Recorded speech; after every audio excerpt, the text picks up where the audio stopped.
Welcome to Chicago Now, the moments we've loved. Can you believe we are almost to 2026? No, it's flown by. It's absolutely flown by. We launched a show, Chicago Now. We've had so many amazing moments and amazing pieces to look back on, packages that we have done throughout the city of Chicago and Chicagoland. One of my favorites that we're going to take another look at is the home in Lake Forest that inspired the home of Daisy Buchanan for the Great Gatsby. The backstory is absolutely unbelievable. And behind the scenes of the Joffrey Ballet, the people and the places that we've gotten to see and talk to this year has been so much fun. And without further ado, we want to start things off today with the Chicago Marathon. We got to have an inside look from the point of view of the Chicago Area Runners Association and some of the reasons, the many reasons, that inspire folks to run 26.2 miles. Hi, my name is Wes Eiler. I am running the Chicago Marathon 2025. I've been running marathons since 2015, and this will be my 25th. I got into running the marathons, and running was, I have to give it to my brother. He forced me into running cross country when I was in high school. The way I train and have trained is through joining the groups. Started off at Bussy Woods Running Group, and then ended up joining Kara. Now I'm a site coordinator there, and our training consists of about an 18-week training program. We get together to run the long runs on Saturdays, and then over the course of time, we build up the endurance to do the race. And why I like running the Chicago Marathon more than the others is just the community, the way to see the city. It's one of the faster courses. It's just one of the best experiences I've ever had with running the Chicago Marathon. Thank my wife, Joanna, and kids, Samantha and Emily, for supporting me and helping me along the way. My name is James Diamond, and I'm the head coach for the Chicago Area Runners Association. Chicago Area Runners Association, also called CARA. We are the largest running club in the Midwest. We offer a variety of programming, including free 5Ks around the city. We also offer training for the Chicago Marathon, which is the largest group training program in the country. We're anticipating between 1,700 and 1,800 athletes to finish the marathon on Sunday. We have first-time marathoners who are just trying to finish. We teach a run-walk cycle for them, and they might only run 4 days a week, building up to a 20-mile long run at the end of a training program. But we also have athletes that are more advanced on Boston qualifying. Those athletes might be running 6 to 7 days a week. I'm going on with 20 years of competing as an athlete. I ran on the middle school, high school, college level, and now I've graduated the marathon. So I'm still actively pursuing my own goals in the marathon. The next one's Houston in January, which I'm hoping I can go under 240 for the marathon with that. My name's Brett Geschke. I'm running Chicago Marathon for the 6th time in a row, and really looking forward to it on Sunday. So I'm on the board of directors for Chicago Area Runners Association. We train thousands of Chicagoans to get ready for the Chicago Marathon every year. We're out here on the lakefront path training Saturdays and Sundays. So I'm looking forward to running on behalf of Kara's racing team on Sunday. And I know everybody that trains with Kara is ready. So the marathon starts in Grant Park. It's 26.2 miles. You start out heading north up through Lincoln Park, Lakeview, turning around, heading back to the Loop, then back out to the United Center, heading west, before you come back, head down through, University Village, Pilsen, Chinatown, heading south, before you then finish back at Grant Park. Marathon training is a long ordeal. For me, it was 18 weeks. I trained with Chicago Area Runners Association, but those miles really add up. Here we are just a few days away from the race, and we're looking to cash in all those chips and run a fast time.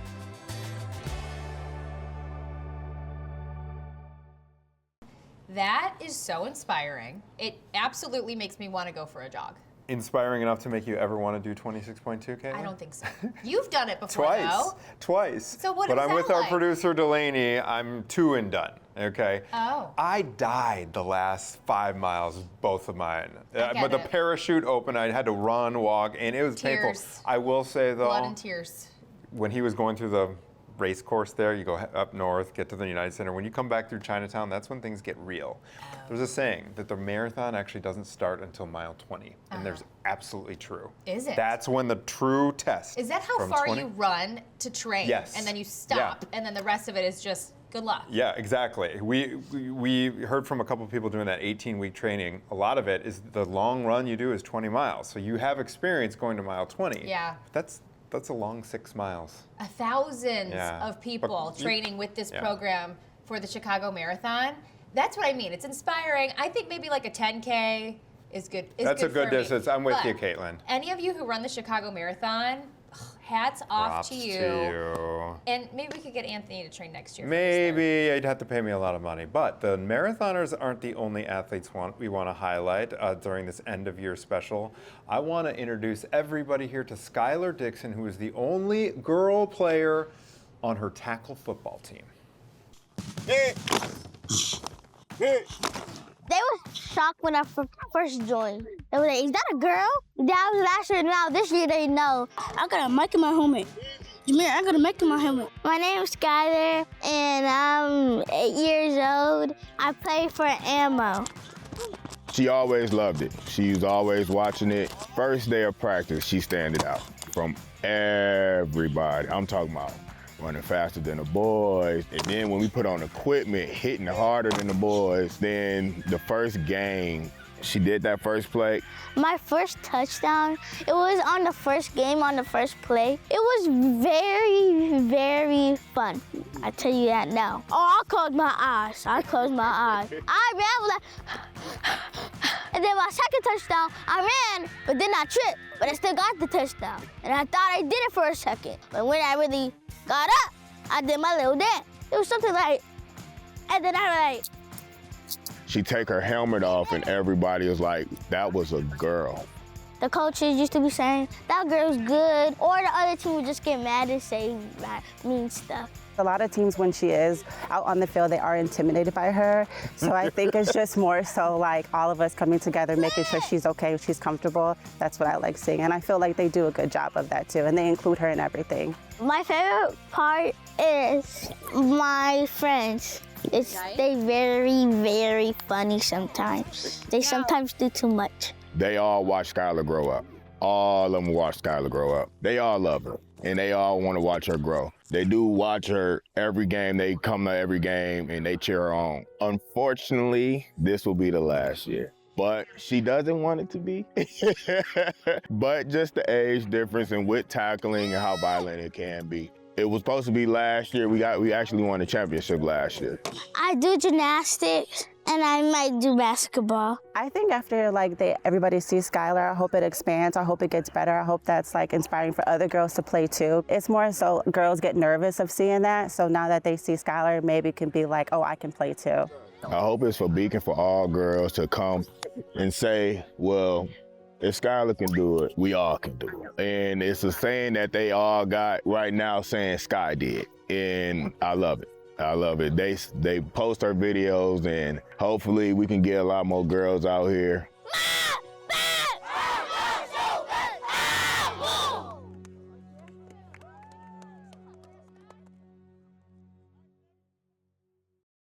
My girl, Skylar. Oh my gosh. She's amazing.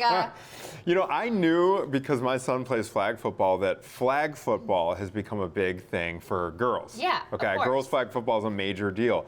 That is the first time I've seen it go the tackle route. She's impressive. And I heard she's the youngest in her family. She's got siblings, so it makes sense that she's going to be spunky. But man, the boys being scared of her. I would be too. I got to show my You know, girls that segment and have them get in. I want to show Maggie that segment Yes. because my wife Maggie, she was kind of a trailblazer too. Did you know that she was the only girl on her high school wrestling team?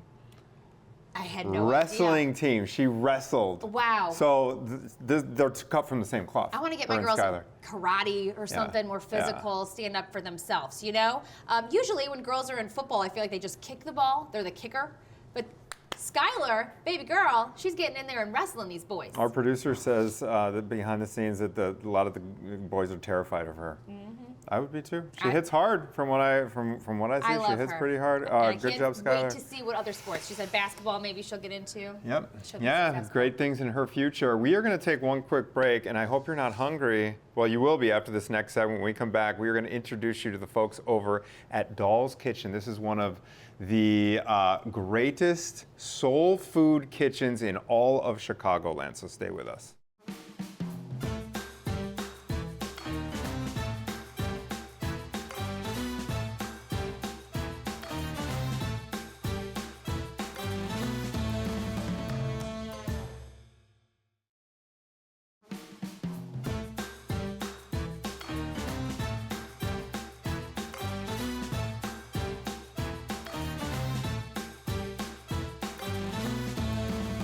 Welcome back. We warned you, okay? You are about to watch something that is going to make your mouth water and your tummy grumble. Full disclosure, we are recording this right now at a time where I am Literally same. I just watched it. I'm so hungry. Oh, I'm so hungry right now, and we're going to be even hungrier after we meet the great folks down at Doll's Kitchen.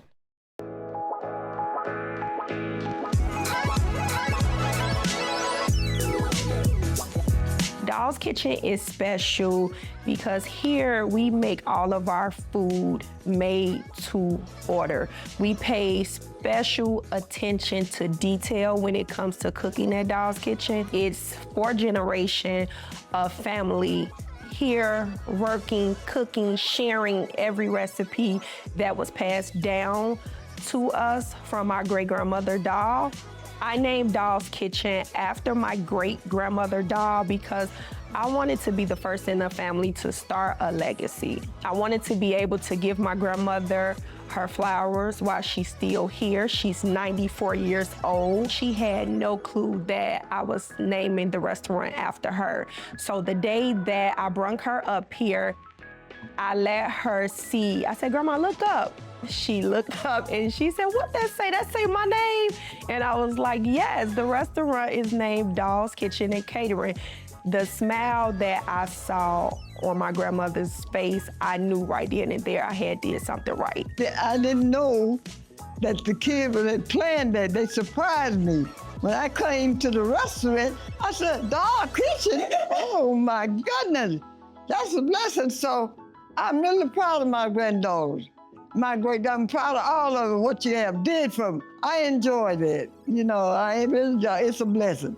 When you come into Doll's Kitchen, I have, I call it the family wall, and it's pictures of my family. It's from my great-grandmother Doll, her siblings, her family, my grandfather, just pictures of the family in general, and I want my customers to feel that family love when they come into the restaurant. And we get questions all the time about all of the old pictures that's on the wall of my family.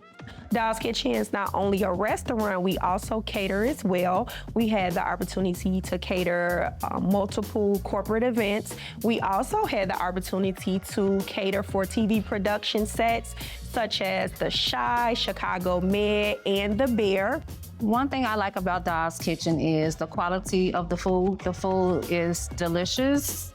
What I like about Doll's Kitchen is, first of all, the family orientation here. They have innovative foods, flavors are on point. Within that first bite, you're gonna know you made the right choice. Our menu is on Sunday, we have Soul Food Sunday. So soul food is only on Sunday. So we have all of those recipes that was passed down from my great-grandmother Doll.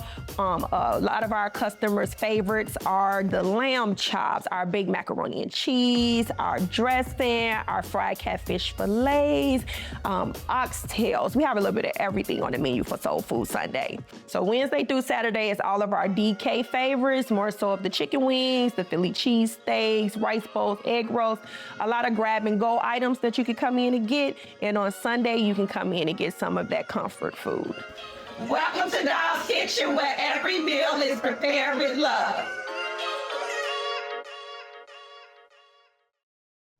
Okay, I'm officially starving. Yeah. Kaitlin, what jumped out to you on that? Was it the mac and cheese? The sauce on top of the catfish? chicken, I believe I was Me looking too. at. I was the looking at drizzle of that sauce. too. And Yeah. how sweet is it that families can stop in and pick up their food right there in person, and their reactions about how you get the gentleman said, 5 minutes in and you're gonna know that this is the spot. Hey, I love anything made with love. And you can tell the reaction when Doll found out it was named after her. Is that was my name so up there? sweet. Is that that was my so name funny. up there? And imagine for her granddaughter, to be able to do that for her grandma. How sweet. Looking back on your life, like, wow, I really made a restaurant. Like, truth be told, okay, so we have some family recipes in our family, and I am kind of an archivist, and so last year, this was supposed to be a gift from my mom last year, I typed up probably 150 different recipes, and we were supposed to give it to her last year, but Maggie wanted to like add pictures and make it look really aesthetic, so that's what's being worked on right now. Hopefully your mom's not watching. But those, yeah, she knows all about this. She's been involved. Okay. Got it. She likes to not micromanage, but point being, yes. The fact that these recipes from Doll's Kitchen have stood the test of time through the generations, that's when you know Yeah. that these are special The recipes. family wall with pictures on Yeah. it. It's darling, Yeah. super sweet. I think it's time to make a movie or a show after that. I agree. Doll's Kitchen. I agree. Can't wait. Okay, I'm starving. Get some lunch. Coming up, we have, okay, I'm a renovation nerd. Yeah. Okay, home renovation. You are going to gush over the restoration project up in Lake Forest. This is a house that was, I don't want to say in ruins, but there was shrubbery Yeah, inside. coming through. Inside. A lot of mold, but it's beautiful now. It's beautiful now, and we are going to introduce you to the folks that transformed the house that evidently inspired F. Scott Fitzgerald when he wrote about Daisy Buchanan's house in The Great Gatsby. And we're going to take a look at that right now. When I first started researching F. Scott Fitzgerald was when I was in college, and then what I wanted to do was explore for my senior thesis whether or not you needed to know the life of a writer to really understand their writing. And with Fitzgerald, I believe that you did. You really do have to understand where he was coming from, and that there was this mythology that he himself wanted to create in his storyline. F. Scott Fitzgerald met Ginevra King when he was at Princeton, at a sledding party up in St. Paul. She had gone up to visit one of her friends who went to her boarding school together with her. It turns out Fitzgerald knew about Ginevra King because Ginevra King, for being a 16-year-old girl in the early 1900s, had a fairly strong sense of savvy. This is her house, and this is where they would have been for the holidays or in the summer. So he, along with his relations from Princeton, would come in on a fairly regular basis into Lake Forest. And we know he was here for at least 2 of the summer seasons for some of the parties. And it is clear that his entire thought of what wealth looks like came out of his experiences in Lake Forest. And he writes about Lake Forest. It is name dropped on a regular basis in The Great Gatsby. This is where Tom Buchanan comes from. And it's interesting in looking at sort of why The Great Gatsby remains what is considered as classic novel. Is probably the most honest self-evaluation that Fitzgerald ever did. We were actually living not in Lake Forest at the time when we drove by a completely rundown, dilapidated home. And because we're fun people, we decided to spend a Friday night drinking wine and looking at Zillow to see if we could find this house that we drove by. It was in major disrepair. It had been abandoned for at least 10 years. Trees growing through windows. Probably 2/3 of the windows were boarded up. No running water. The room we're in right now had about 1 inch of mold growing on the floor. Truthfully, I walked in and I saw the front hall floors and the pattern of the hardwood floors, and I said to Danny, I was like, yeah, we'll take it. So The Great Gatsby is 100 years old. This house has to be at least that old. It looks, so we bought this home that was 1920. This looks like 10 to 15 years older. And that transformation, I can tell you based on, we did a mini version of that. Yeah. That is a labor of love right there, because it's way easier to just go in, gut it, but they wanted to honor the look of the house, the feel of the house, the era that it was built in. And I love old houses. Some of my favorite things, the wood floors. Oh, yeah. the giant windows, and just the beautiful exterior. And they honored that too. Like you look at it from the outside and it just looks, for lack of a better term, a stoic building. It really does look stoic. And I will say with the windows in particular, a lot of that glass is a wavy glass that they used to make. You actually can't buy it new anymore, It's to a my little knowledge. drafty. It's yeah, but it's got, and you do have to. Storm windows are a big thing. We actually, for ours, we wanted to keep the original windows because you can't really get those anymore the way they are, and so we had these like inserts put in so that it blocked the draft. But like it's little details like that where it's way cheaper to just like do away with the windows, put in new Pellas, like the whole thing. Yeah. But you are absolutely right. Those details that you would pay, I mean, so much to have that kind of detail, like the you know. charm. Yeah. Yeah, I love, and too, you know, HGTV and things, they're starting to bring back, like restore, like the Magnolia. Right. They're restoring these homes instead of just starting over. Because starting fresh. Adding character to a new build is really difficult to do. So I give them credit. I'm so glad that they're the ones that purchased this home and brought it back to its old glory. Really, really cool stuff. All right. Congrats to that couple, by the way. Like awesome. Hat goes off to you. Kaitlin, did you know, this is like, we've been hearing, in the news business, we do hear about these random little museums that most of the general public has not been to. Were you aware that on North Lakeshore Drive there's a surgical museum? I'm so curious. Okay, you have to check out what we have when we come back. This is in a mansion. Speaking of historic mansions, it's in an old mansion, and it is like the coolest little quirky museum, I'm going to say, in the whole city of Chicago. We're going to get an inside look at the Surgical Museum when we come back after this.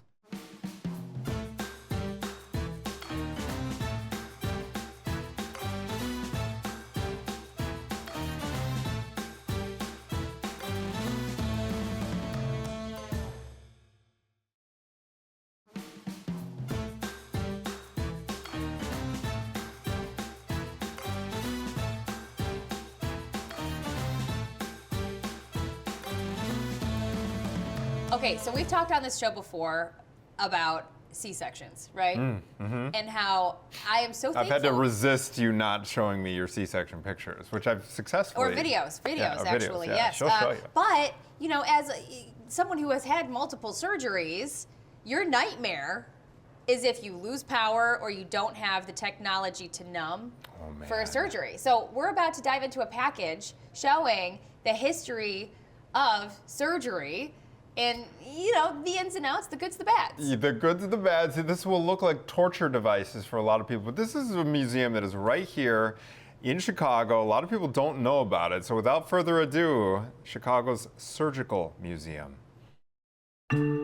Why is there a surgery museum in a lakefront mansion? It's definitely a unique museum in Chicago. If you come to the museum and you see the preserved old medical devices and the history, you'll see how far we've actually come in medicine.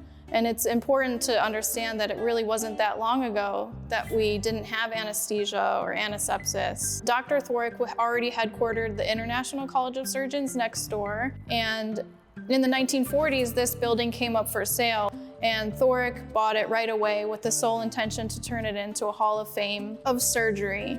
We have an iron lung on the second floor that people really like to see. Iron lungs are no longer in use anymore. It was donated from the University of Chicago and their iron lung ward when they had a whole department dedicated to treating patients with polio. They would have to be treated with an iron lung because their lung muscles no longer worked, allowing them to breathe.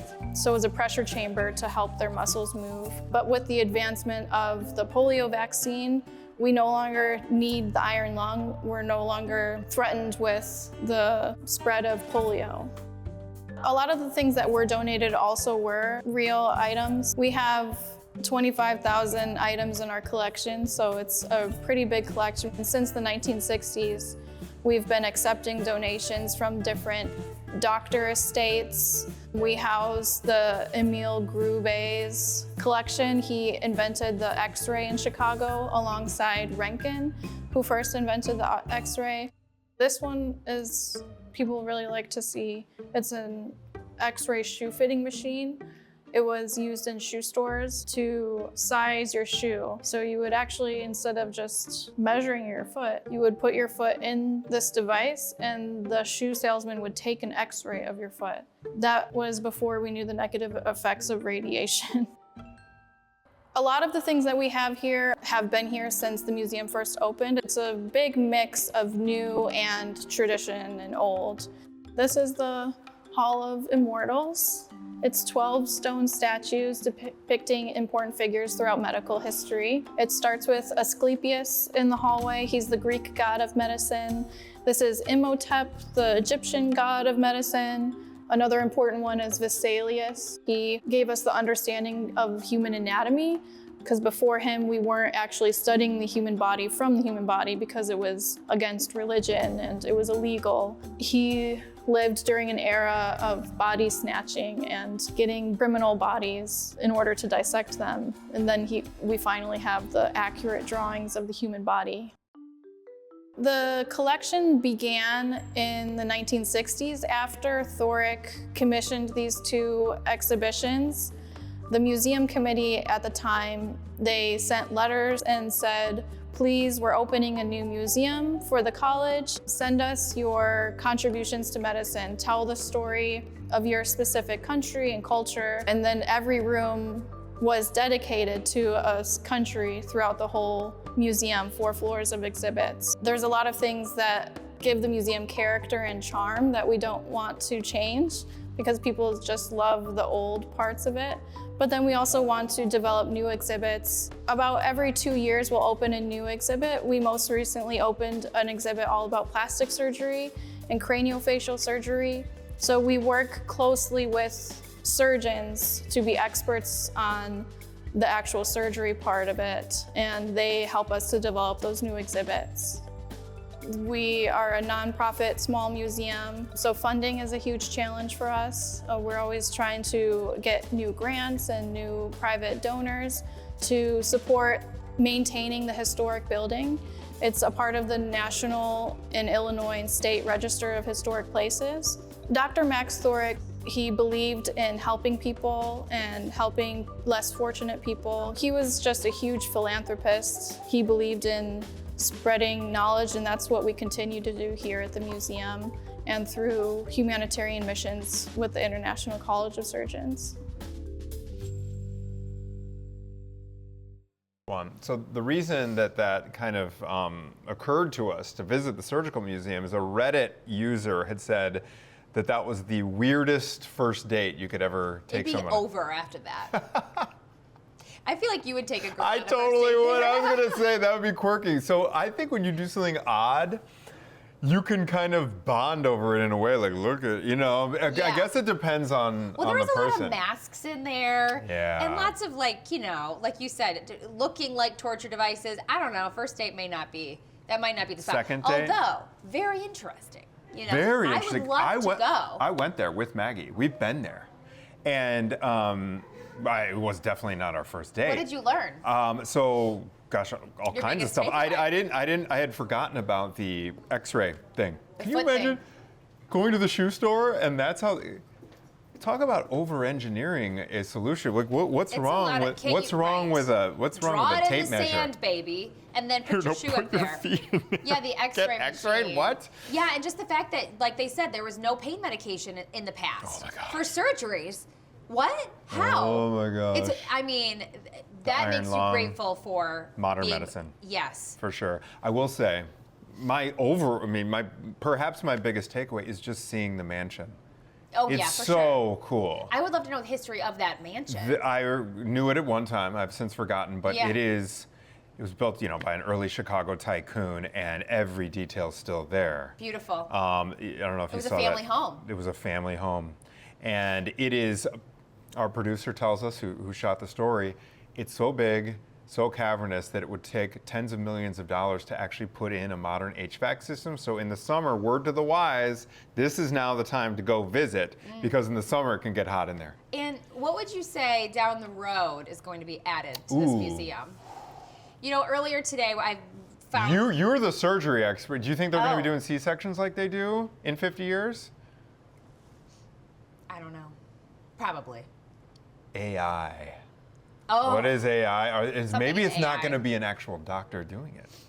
That's true. That's You know probably what I what's gonna mean? be added. So yeah, they'll have historic pictures of these boys and girls. This was called a doctor. It was a human that actually did these, and the people will be like, "What? I Human know. beings actually used to operate?" Well, I know you That'll be said it. from the surgery, that C-section, those doctors, they get in there. They will Man, lean on top of that belly. There's a reason I haven't checked out your videos yet. There's a reason. I'm scared. If you ever want to see it, let me know. I know the offer's on the table. We're going to take a quick break. When we come back, we're going to take an inside look at an event that's gotten a lot of buzz and not without controversy this year, the Chris Kindle Market.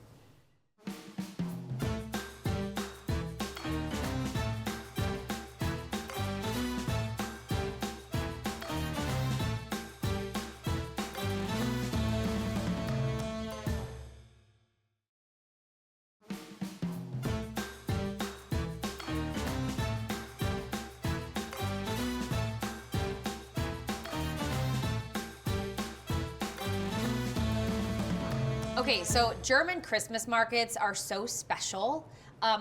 Chris Kindle Market really encompasses everything that is a German Christmas market. I'm a sucker for the boot. Yeah, Das me too. Boot. The beverages, the food, the The hot smells, beverages. the sounds, the table set up just the to fried gather dough. around. It's a wonderful experience. Here we go. Willkommen to the Chris Kindle Market.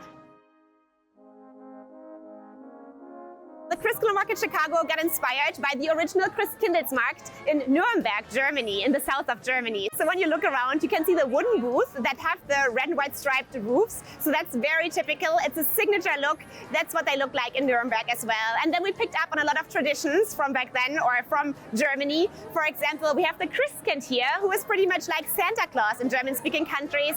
We have traditions with the Christkind, like the Lantern Parade. So we really want to make sure that we really adapt those and we offer an intercultural environment for everyone. The Christkindlmarkt originally was conceptualized in 1995 as a way to further bilateral trade between the US and Germany. So the first market then happened in 1996. And ever since, it's been a great way to vendors to come overseas, to start their market entry even in the US. We expanded a lot over the years. Here we are on our 29th season with more than 55 vendors now at Daily Plaza and several locations. We have one in Wrigleyville and also another market in Aurora, which is our biggest at this point with more than 60 vendors.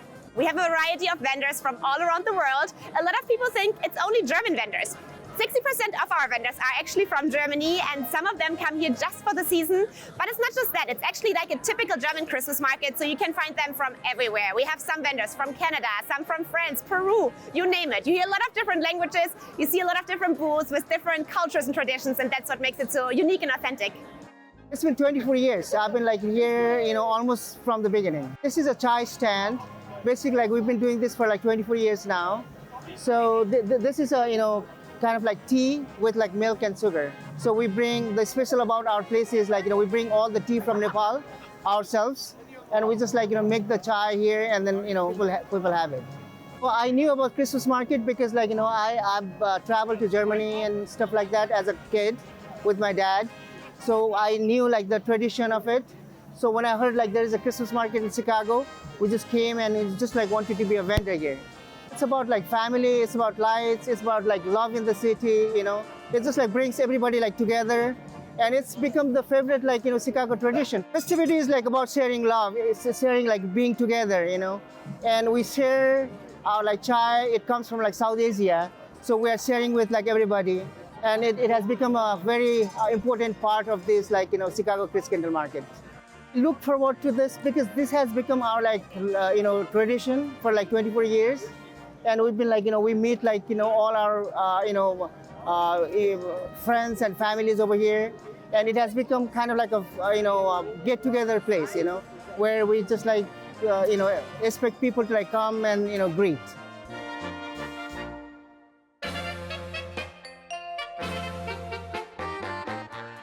It's like loungewear. It started only selling saw cats for the first 9 years, and it's grown into like this luxury brand. It's a lifestyle. Everything here is fluffy, fuzzy, comfy. Yeah, it's all about like comfort. We sell comfort more than anything. It's not cool to be cold. It's not cool to be cold. Our friend Tony started this company 19 years ago, and he's the one that brought us here.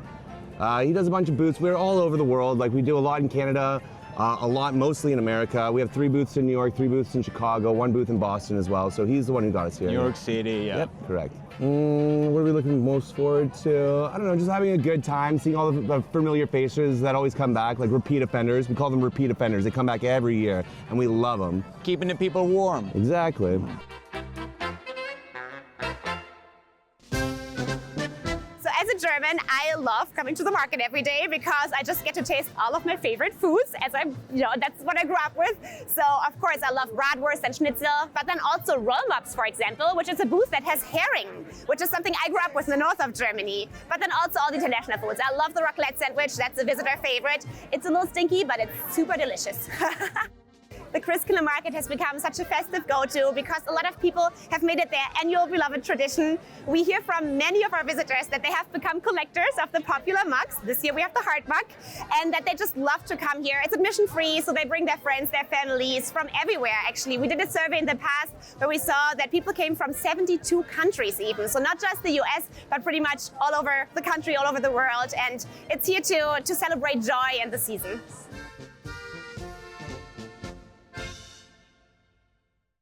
All right, so that's Chicago's version of the Christkindl market. Kaitlin, you've actually been to Germany and been to one of these things. Yes. How does it kind of compare and contrast it for us? They're very similar, kind of like the natural gifts that you can buy made out of wood. I mentioned the food earlier, the drinks.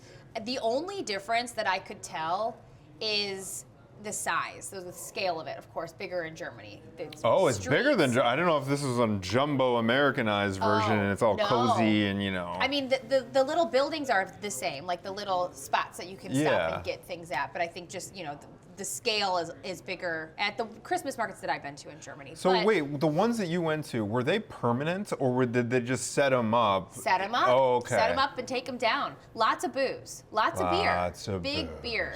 Yeah. The big steins? Of course. What city were you in? The one that I went to, probably in Berbligen. Okay, haven't heard of My family lives over in Germany. Oh. Super fun, super great. But yeah, so the Christkindl market, very similar vibe though, I have to say. It's such an experience. If you haven't been, as you just saw, it's lovely for gifts for people or even just a date night out. Mm-hmm. Okay, I like it. I am a big fan of those huge steins. My only experience over in Germany was the Munich Hofbrauhaus. Have you been there? Yes, I have. Oh my gosh, we made best friends with a local that had been going there for like decades. He was this old timer. We exchanged maybe 2 intelligible words the entire night, but we were still best friends. I love the pretzels with cheese on top. Oh, there you go. And the crepes with Nutella in Germany. Top notch. Oh my gosh, crepes with Nutella. So good, so good. But the Christkindl market, the people who come out, obviously, they are passionate about the things that they bring and they make, and we're so lucky. 30 years. 30 years it's been going. Fantastic. 30 years it's been going. It's what they do need to do in the future is resolve the attendance issue. Like that has been getting, yeah, exactly, because the city imposed these capacity limits this year, and a lot of the vendors were not pleased, and so they need to resolve that to make sure that they figure out the 50-yard line between safety, security, and all that, and what the vendors need. Yeah, I mean, that was the complaint, I think, too, from people going there, is that they don't want to wait in line forever. Right. So what's the balance? Do we have more people? Are the lines going to be longer? I don't know, but you're right. We'll get it. We'll get it resolved, and yeah. that is not the only fun outdoor thing to do this winter. If you want to head to the Burbs, head to Rosemont. There's a huge rink. I had no idea this thing existed until just a couple of days ago. Check out the Rosemont Festive Ice Rink. We're out here at Parkway Bank Entertainment District. It's Parkway Bank Park at the ice arena that is sponsored by the Chicago Wolves, our AHL hockey team. So the ice rink opens right after Thanksgiving, around Black Friday, or actually the week before, if the weather is permitting. And it stays open till the end of January. It's open free skate for folks, and we can rent skates for $8 a pair. It's an NHL-sized rink. It's right here in the middle of all these fabulous restaurants. Again, sponsored by our AHL hockey team, the Chicago Wolves. And it's just a wonderful place to be. You know, Rosemont really celebrates the season with everything that we've got going on here. Well, I think that when we built this development here, that it was one of the things that we wanted to do is attract people other than just coming to a restaurant, but to have the summertime activities, but also have things that we can do in the wintertime. And ice skating and the holidays go hand in hand. And I think that people really enjoy it, and you can tell by the crowds that come out here. Because in an indoor rink, it's exactly that. It's an indoor rink. This is outdoors. It's, you know, enjoying the outdoor atmosphere. It's snowing out here. It's really a great setting. Well, Rosemont has a lot of activities going around the holiday season. Not only the fabulous shopping at fashion outlets of Chicago, but we've got Zanies and King's Bowl, iFly indoor skydiving, and our new virtual experience, EXP, which offers you tremendous virtual experiences to go and explore Egypt, and Life Chronicles. Also at Impact Field, you can have brunch with Santa and the mascots from the team. You know, the lights throughout Rosemont, the holiday lights throughout Rosemont are actually phenomenal. We pride ourselves on that. You can take a drive around and see all the beautiful lights. There's millions of lights. And again, we're just all about celebrating the season where folks can be a little bit kinder to each other and enjoy each other a little bit more than normal. Pre-development stage, we had a temporary rink here that drew over 30,000 people. And we said, boy, that's a home run for us. We've got to expand on that. And then when we built the development and put the ice rink in, it's just been tremendous amenity to our facilities here.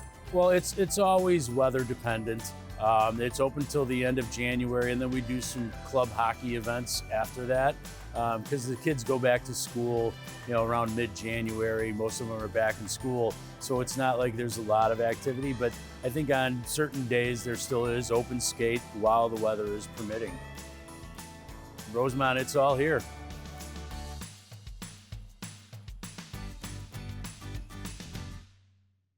Just occurred to me watching that story. Yeah. Have you seen some of the clips of reporters falling? out? Yeah, scares me.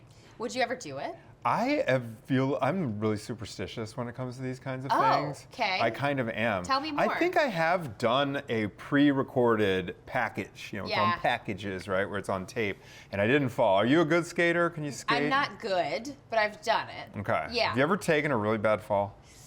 Not that I can recall. Oh my gosh. Knock on wood. My dad used to make us an ice rink because our yard would flood, and so he would just add more water. It was really fun back in childhood. So I was like a decent skater. Okay. I went down on my head. On your head? So hard, I got a concussion. I threw, you know how when you throw up, that means you got a concussion. Had to go to the ER. My dad never did. How old were you? I was like I want to say I was like 5th grade. Okay. I remember this. It was awful. Ooh. It hurt, and I remember my dad felt awful. He never did this. Anyway, I'm on a tangent right now, but yeah, I would be hesitant because I've seen like there have been some Today Show incidents. Meredith Vieira went down real hard one time. Steps, guys. Wait, who else went down? Probably our own Jake Hamilton. Jake, did he go down I don't know. or did he? You know, when I grew up in Michigan, ice skating was almost a way to show off. So I dated hockey players. Oh, and yeah. we would go to the ice skating rink, There you and go. they'd be flying around everybody, and I'm just like Skating backwards and stuff. Exactly Yeah, right. crossovers. That's another thing on my to-do list, though. Before Christmas is here, I want to take the kids ice skating. Do it. With one yeah. of those little helper things. Totally, that they didn't have those. I don't remember them having them when I learned to skate, but they've got. If you Trial don't by have fire one, back in the you day. can just use a folding chair too. Great That's idea. another way to do it. Great idea. All right, that's a great holiday tradition. Another great holiday tradition, and no one does it better. We're talking about the Nutcracker, Joffrey Ballet. Okay, getting an inside look at their prep when we come back.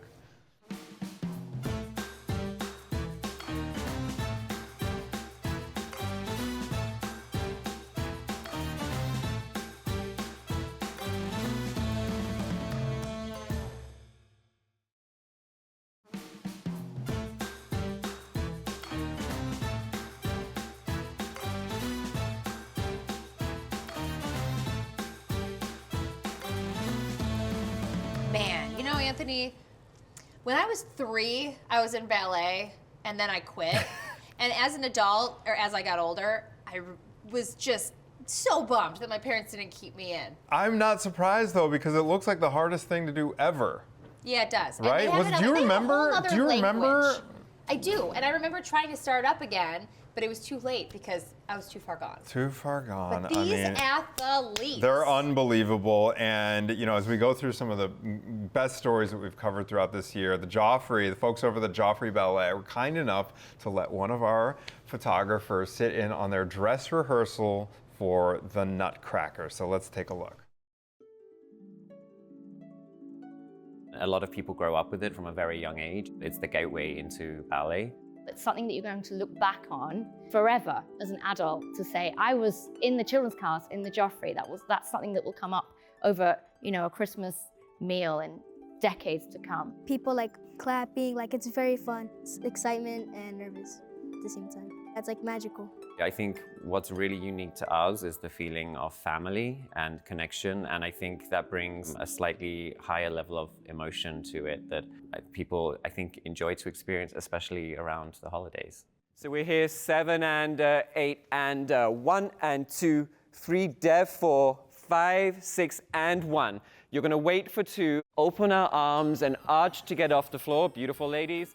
This version of the Nutcracker was created by Christopher Wheeldon in 2016. So this year we're celebrating the 10th season of the Joffrey Ballet. Our version of the Nutcracker is set on Christmas Eve in 1892. The main character in the Nutcracker, I mean, you'd think it was the Nutcracker because that's the title, but really it's a young girl called Marie. She receives the Nutcracker as a gift on Christmas Eve, and she falls asleep at the end of the party and has this wild dream about the World's Fair. We start planning a few months ahead of how we're going to organize the schedule. We have to audition the children who participate in the Nutcracker. We have a Nutcracker children's cast, 2 complete casts that perform in our shows every year. It's amazing. I think it takes us all back to when we first started dancing ourselves. It's usually the first moment for someone to experience what being a ballet dancer can be. We are primarily teaching ballet, but when you've got a lot of children in the studio, sometimes you have to wrangle everybody. The children's cast have been rehearsing since the beginning of September, and it's their first time coming to the company. Miss Amy is such a nice person. She tells me you need to do this in order to get better. Sometimes she's strict, but in a good way. And Mr. Adam is fun. He's very funny, and he helps me a lot. Both of them help me a lot. The rehearsals for the Nutcracker have gone hard, fun, because it's fun working with my friends and the company, and it's very fun. Sometimes it's tricky, learning the steps, but it's fun and overall. Rehearsals can be long and tedious. It's part of the process. But when you start to get closer, they get really excited and they get to see where they're going, and when they're on stage and they get to meet the company, and then they realize everything we've been talking about is actually in front of them. It's concrete, and it's wonderful. It's been very fun. It's been learning new things, new skills. There's a lot of magic, and it's that time of year of Christmas, and just a lot of magic and chaos, and it's very fun. In a dream world, opening night, you're sitting out front with a little bit of nerves, but generally feeling okay. It really depends what's needed in the moment. With the children's cast, I like to be involved to make sure everyone's feeling good, and the logistics of being backstage, it can be overwhelming, big scenery, lots of things moving around. It's really a nice feeling to sit out front and feel the excitement of the audience and know that we've put the work in and they're about to see an exceptional production danced by exceptional artists. A lot of people don't realize how challenging it is. It's such a demanding job physically. You're really putting your body through incredibly difficult moves to execute the choreography. And it also takes mental fortitude. So you can liken it to being an athlete, which the dancers really are, but at the same time, they're expressing themselves in a different way. It's an artistic form of expression. So I think the amount of work that goes in and how hard it is compared to how easy it looks, that's a common misconception. And it's always a really enlightening moment when people get to come in and see behind the scenes a little bit and watch rehearsals as things come together and realizing what it takes to get to that moment where the performance looks effortless and beautiful and magical, but so much went into it.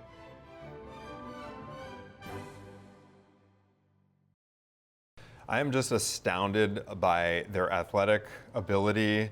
Looking at the video of them, I'm not sure what the name is when they get on like Their tippy toes? Their tippy toes. Yeah. Do you remember having to do that when you were a little girl? No, Did you? no. Okay, that's like advanced. I think I was like a mouse and probably turned around in a circle once. Yeah, no. No, it's impressive. But then you see too, like, I don't know if you've seen it, but the ballet foot, the ballerina's foot. Yeah. Well, Afterwards. I've seen the Black Swan. Oh. And Because I think they're on the tips of their toes. and they have issues, right? Like with their toenail. I mean, like that's a thing for ballerinas, right? Yeah. It's like their They tape toe them up health. big time. I don't really actually know the exactly. what dedication involved. Yeah, all I know is they're pure muscle and they're beautiful. And you were Mhm. mentioning how they're stoic. Their posture. proper. and They hold I've themselves well.